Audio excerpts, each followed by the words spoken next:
America ഇടപെട്ട് ഇന്ത്യയും പാകിസ്ഥാനും തമ്മിലുള്ള യുദ്ധം ഒഴിവാക്കി വെടിനിർത്തൽ കരാർ നടപ്പിലാക്കി. അതിന് കാരണം എന്തോ ഗുരുതരമായ സംഭവം നടക്കാൻ പോകുന്നു എന്ന് അമേരിക്കയ്ക്ക് വിവരം കിട്ടിയത് കൊണ്ടാണെന്നും പറയുന്നു. യുദ്ധം ഇല്ലാതാവുന്നതും സമാധാനം തിരികെ വരുന്നതുമൊക്കെ വളരെ നല്ല കാര്യം തന്നെയാണ്. എന്നാൽ നരേന്ദ്രമോദിയുടെ ഈ പറയുന്ന മൈ ഫ്രണ്ട് ഡൊണാൾഡ് ട്രംപോ അല്ലെങ്കിൽ അമേരിക്ക എന്ന രാജ്യമോ നമുക്ക് വിശ്വസിക്കാവുന്ന അല്ലെങ്കിൽ പിന്തുണ നൽകുമെന്ന് ഉറപ്പിച്ച് പറയാവുന്ന വ്യക്തിയോ രാജ്യമോ അല്ല എന്നതാണ് പഴയകാല ചരിത്രം വിളിച്ചു പറയുന്നത്. കുറച്ച് പുറകിലോട്ട് പോയി നോക്കിയാൽ കുറച്ച് സംഭവങ്ങൾ നമുക്ക് കാണാൻ കഴിയും. 1961 പോർച്ചുഗീസുകാരിൽ നിന്ന് ഗോവ തിരിച്ചുപിടിക്കാൻ ഇന്ത്യ സൈന്യത്തെ ഇറക്കുന്നു. എണ്ണത്തിൽ കുറവായ പോർച്ചുഗീസുകാർ ഒരു വെടിനിർത്തൽ പ്രഖ്യാപിക്കാൻ വേണ്ടി അമേരിക്കയുടെ പിന്തുണയോടെ UN പ്രമേയം കൊണ്ടുവരുന്നു.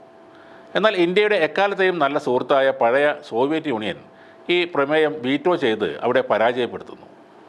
അതോടെ പോർച്ചുഗലിൽ നിന്ന് നാവികസേനയെ ഇന്ത്യയിലേക്ക് അയക്കാൻ പോർച്ചുഗീസുകാർ തീരുമാനിക്കുന്നു. എണ്ണത്തിൽ കുറവായ അവരെ ഇന്ത്യ ആക്രമിച്ച് പരാജയപ്പെടുത്തിയാൽ നാറ്റോ സേനയെ ഗോവയിൽ ഇറക്കിക്കൊണ്ട് ഗോവയെ പോർച്ചുഗലിൻ്റേതാക്കി നിലനിർത്താനുള്ള അമേരിക്കയുടെ ബുദ്ധി നെഹ്റുവിന് പെട്ടെന്ന് മനസ്സിലാവുന്നു. അദ്ദേഹം ചേരിചേരാ രാജ്യമായ ഈജിപ്തിൻ്റെ അന്നത്തെ പ്രസിഡന്റ് ഗമാൽ അബ്ദുൽ നാസറിനെ കൊണ്ട് സൂയസ് കനാലിൽ വെച്ച് പോർച്ചുഗീസ് നാവികസേനയെ തടഞ്ഞു വെക്കുന്നു. അതോടെ അമേരിക്കൻ തന്ത്രം അവിടെ പൊളിയുന്നു. രണ്ടാം ലോക മഹായുദ്ധത്തിന് ശേഷം അമേരിക്കയ്ക്ക് ഇന്ത്യയിൽ ഒരു സൈനിക താവളം വേണമെന്നും ഇന്ത്യയോട് അമേരിക്ക ആവശ്യപ്പെട്ടിരുന്നു. എന്നാൽ അത് പറ്റില്ലെന്ന് തന്നെ ഇന്ത്യ തീർത്ത് പറയുകയും ചെയ്തു. വിദേശ ശക്തികളുടെ സൈനിക താവളം ഇന്ത്യൻ മണ്ണിൽ അനുവദിക്കില്ലെന്ന് ഇന്ത്യ പ്രഖ്യാപിച്ചു. തുടർന്ന് പാകിസ്ഥാനുമായി ചേർന്ന് 1954 അമേരിക്ക പെഷവാറിൽ ഇന്ത്യക്ക് ഭീഷണി ഉയർത്തിക്കൊണ്ട് ഒരു സൈനിക താവളം തുറക്കുന്നു. പിന്നീട് ആ സഖ്യത്തിൽ തുർക്കിയും സൗദി അറേബ്യയും പങ്കാളികളാകുന്നു.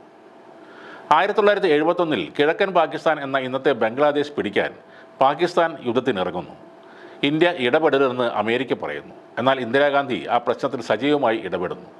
അന്നത്തെ American president Richard Nixon Soviet union പ്രസിഡന്റായ ബ്രഷ്നേവിനെ ഫോണിൽ വിളിച്ച് ഇന്ത്യയോട് മാറി നിൽക്കാൻ പറയണം എന്ന് അഭ്യർത്ഥിക്കുന്നു. എന്നാൽ ബ്രഷ്നേവ് ആ ആവശ്യം തള്ളിക്കളയുന്നു. സോവിയറ്റ് യൂണിയനും ഇന്ത്യക്കൊപ്പം നിൽക്കുന്നു.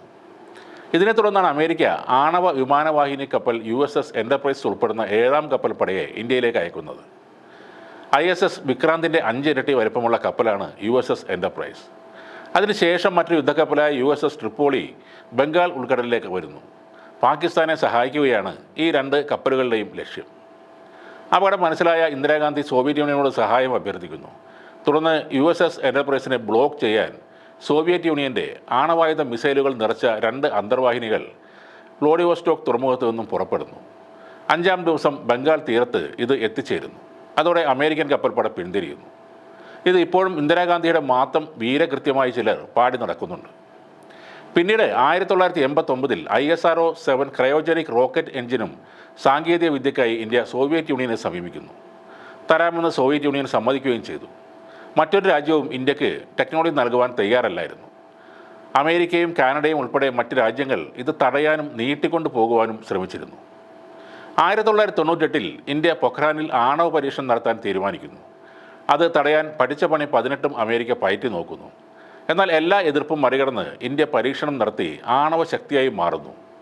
അതിൻ്റെ പേരിൽ അമേരിക്ക ഇന്ത്യക്കെതിരെ ഉപരോധം ഏർപ്പെടുത്തുന്നു. അന്ന് റഷ്യയും ഇറാനും മാത്രം ഇന്ത്യക്കൊപ്പം നിലകൊള്ളുന്നു. ഉപരോധം എങ്ങും എത്താതെ പാളിപ്പോകുന്നു. ഇതെല്ലാം നടന്ന സംഭവങ്ങളാണ്.